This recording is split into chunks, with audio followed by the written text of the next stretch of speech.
Vous avez peut-être déjà rencontré quelqu'un comme ça, un homme qui a réussi, entouré d'amis, avec sa vie apparemment sous contrôle. Mais malgré tout cela, il insiste pour être seul, sans s'engager dans des relations sérieuses. Ce n'est pas un manque d'opportunité, et encore moins une incapacité. Pour un nombre croissant d'hommes, le célibat n'est pas une phase passagère mais plutôt la destination finale. Une étude récente de 2023 a révélé quelque chose d'impressionnant. 63% des hommes âgés de 18 à 29 ans sont célibataires, soit près du double du taux des femmes du même groupe d'âge. Ce n'est pas un signe d'échec, mais un changement profond dans ce que signifie vivre une vie réussie. Nous avons tendance à voir cette image d'être célibataire, n'est-ce pas? Soit c'est l'éternel adolescent qui ne veut pas mûrir, soit le pauvre qui ne trouve personne. Mais la réalité est différente. Pour beaucoup d'hommes, être seul est un choix conscient et calculé, une démarche stratégique pour sortir d'un jeu dont ils ont décidé que les règles ne valent plus la peine. Cette décision résulte d'un mélange de personnalité, d'expériences passées et d'une vision claire de ce qu'exigent réellement les relations modernes. Ce à quoi nous assistons n'est pas une crise des relations, mais un mouvement silencieux vers l'autoprotection et la préservation de sa propre paix. Ces hommes ne se contentent pas de tolérer le célibat, ils le choisissent activement pour les avantages qu'il apporte, liberté, indépendance, contrôle sur leur vie. Laissons donc les clichés de côté et comprenons ce qui se passe réellement. Explorons les raisons psychologiques pour lesquelles, pour tant d'hommes aujourd'hui, vivre seul n'est pas seulement supportable, mais constitue la meilleure option. Le premier point, et peut-être le plus fondamental, est le style d'attachement évitant. Pour un homme présentant ce trait, ce qu'une relation est censée offrir proximité et intimité émotionnelle peut ressembler à un piège. Non pas qu'il ne veuille pas se connecter. Il veut. Mais lorsque les choses deviennent trop intenses, un besoin impérieux d'espace et d'indépendance surgit. Cela vient souvent de l'enfance, lorsque les soignants étaient distants ou décourageaient tout comportement addictif. À l'âge adulte, cela se transforme en la conviction que faire confiance aux autres est un risque et que la véritable sécurité réside dans l'autonomie. Dans le monde moderne des rencontres, cela peut être un véritable défi. Un homme avec ce profil peut se sentir étouffé par des messages constants, l'attente de partager chaque émotion et le besoin d'une validation fréquente. Pour lui, la recherche de proximité avec son partenaire n'est pas perçue comme de l'affection, mais comme une menace pour son autonomie. Cela crée un cycle douloureux. Il cherche la connexion, mais dès que les choses deviennent sérieuses, une alarme interne se déclenche et il se retire, sabotant souvent la relation pour retrouver sa liberté. Le problème, pour lui, n'est pas la personne elle-même, mais la structure d'une relation engagée et très intime. Cela ressemble à une bataille constante contre la nature elle-même. La solution semble alors évidente, être seul. Pour lui, le célibat n'est pas la solitude, mais l'absence de la pression de s'impliquer trop et de la culpabilité de ne pas être à la hauteur des attentes de son partenaire. La paix ne réside pas dans le partage d'un appartement, mais dans le silence et la simplicité d'un espace qui n'appartient qu'à vous, où vous êtes maître de votre propre monde. Parlons maintenant de quelque chose que beaucoup confondent avec un manque d'intelligence émotionnelle. Le stéréotype dit que les hommes ne savent pas gérer leurs sentiments, mais pour beaucoup de ceux qui choisissent d'être célibataires, ce n'est pas une question d'incapacité. C'est l'épuisement. On s'attend de plus en plus à ce que les hommes non seulement gèrent leurs propres émotions, mais servent également de thérapeutes non rémunérés pour leurs partenaires. Ils doivent être une source inébranlable de stabilité et, en même temps, des experts dans la gestion des émotions de deux personnes.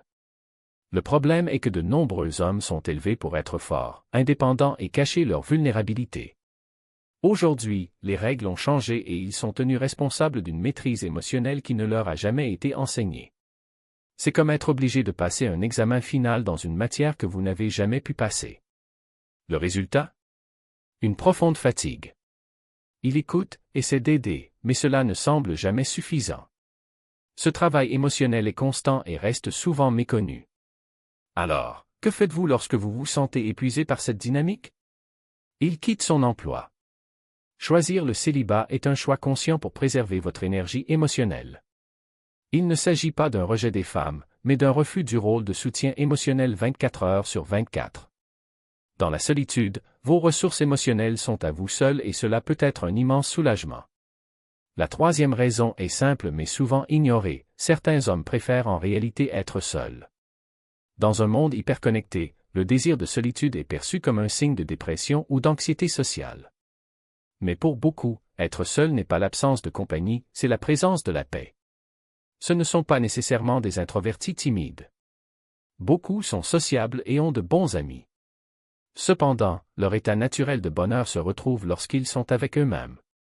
Psychologiquement, cela a à voir avec la gestion de l'énergie personnelle.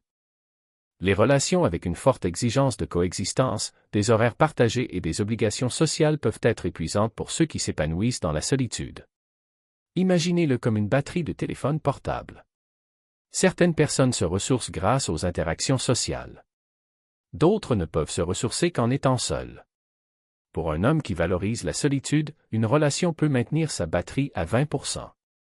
Il aime peut-être son partenaire, mais il ressent un besoin constant d'espace mental et de silence, chose qu'une relation réduit naturellement.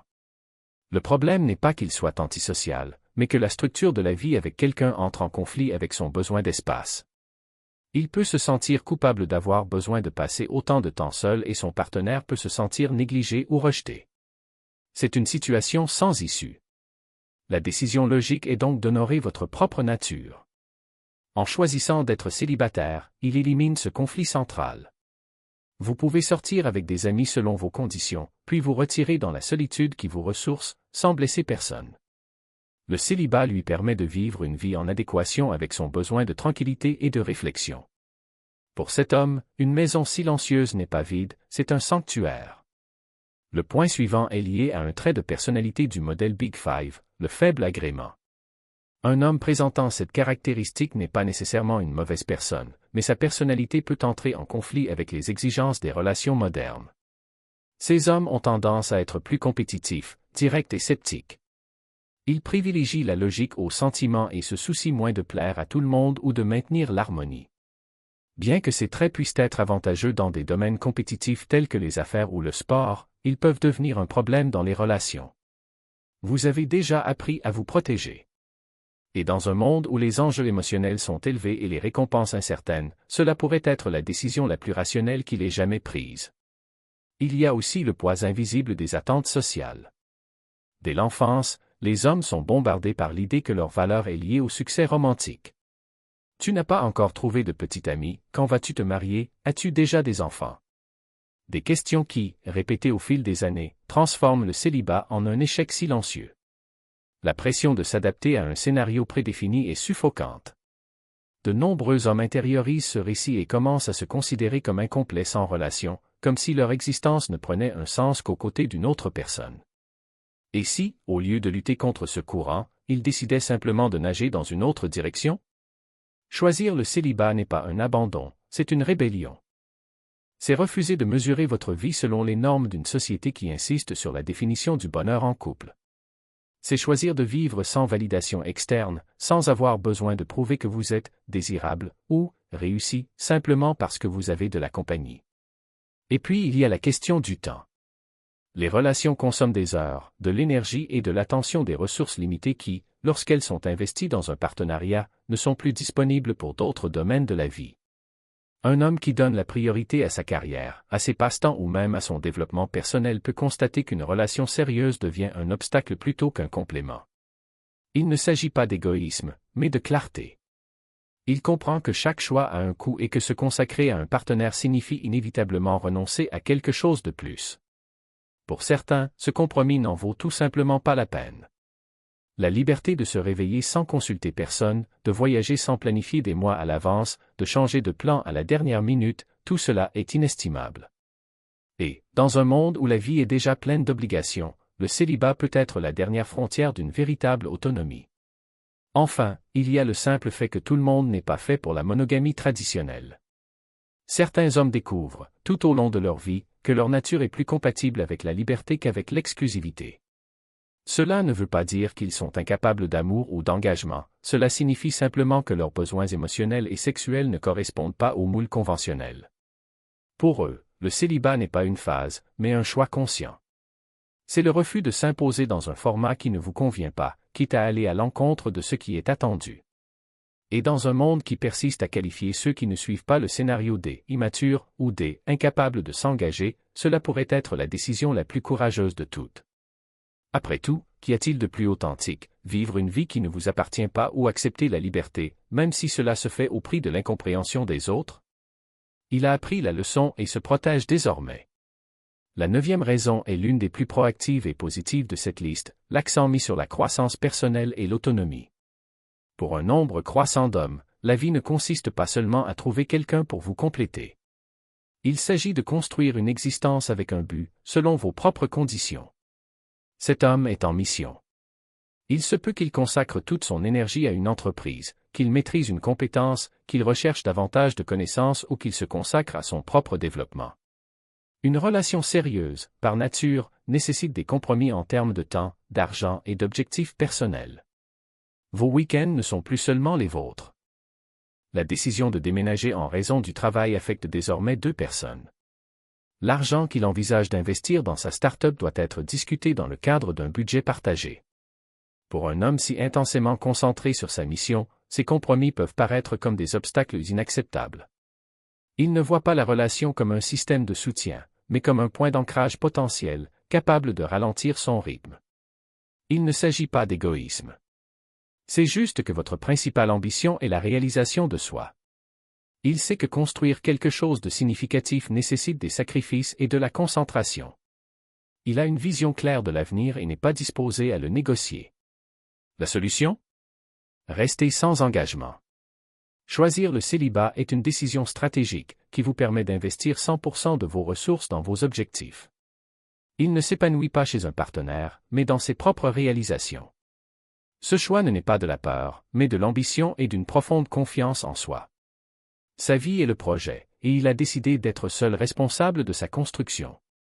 Enfin, la 10e raison concerne la destruction du vieux scénario de ce que devrait être la vie d'un homme.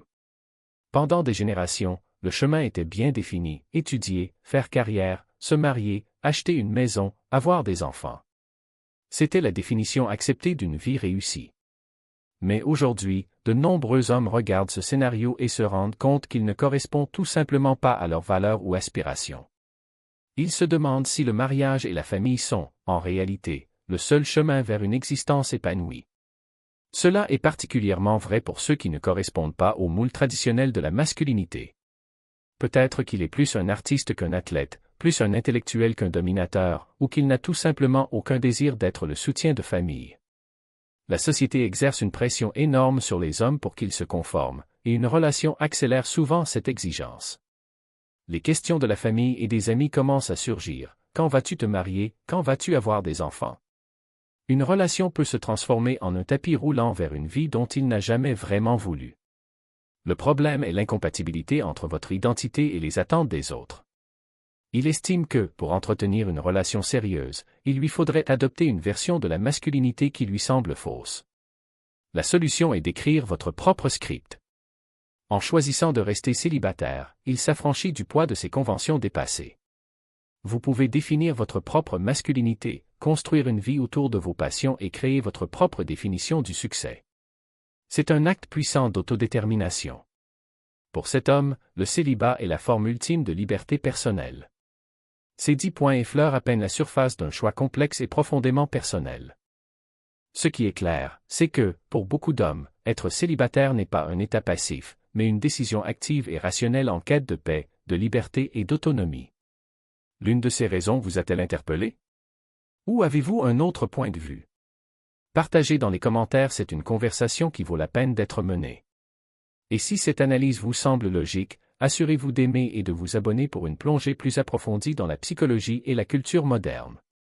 L'homme qui choisit d'être célibataire n'est pas une énigme indéchiffrable. C'est un individu rationnel qui prend des décisions calculées dans un monde compliqué. Il peut s'agir de quelqu'un dont la nature lui fait considérer l'intimité comme écrasante, ou simplement de quelqu'un qui s'épanouit dans la solitude. Peut-être êtes-vous épuisé par les attentes irréalistes des rencontres modernes, marqué par les cicatrices des relations passées, ou si concentré sur votre propre croissance qu'un partenariat ressemble à une distraction.